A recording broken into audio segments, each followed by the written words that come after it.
Say hello to our YouTube Transcript API, a simple way to scrape video transcripts instantly. Hi, it's Hilman from SerpApi. Let's see how to scrape YouTube transcript using a simple API from SerpApi.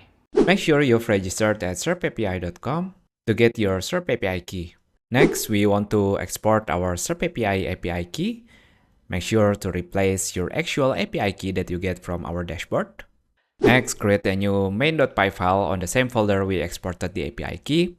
We can include or import the API key with this variable. Of course, you can name it whatever you want. We will use the request package to perform the HTTP request. Make sure to install it with pip install request. And then we will prepare the parameter variables, or we call it params here. Include the API key. You can use the same method by exporting and importing the API key, or replace your actual API key string here. We will soon look into other parameters depending on the search engine. Next, we will perform the request.get itself, and then catch the response by search.json.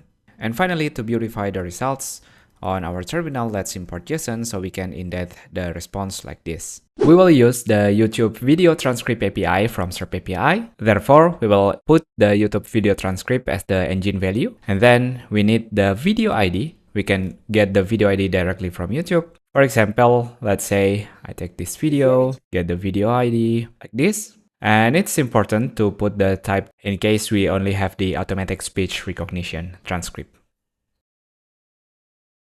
Looks good. Now let's run the file. You can see an array of each of the texts here, complete with the snippet, start and end in milliseconds. We also provide the chapters in the response. So if you are interested in the chapters information, feel free to scrape it as well from this JSON response. Let's just focus to the transcript for now. Let's say we want to loop all the information here.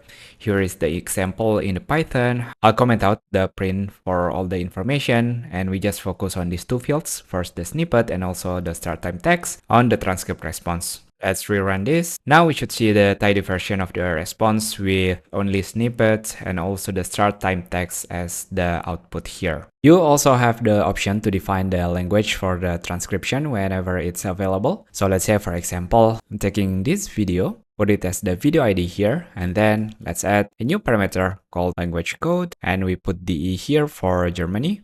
And it's important to note, if you want to get the translation and it's not the original transcription, we should comment out the type ASR here. And now rerunning the program, we should see the transcription in the language that we are interested in. That's it. I hope you like it. See you on the next video. Bye.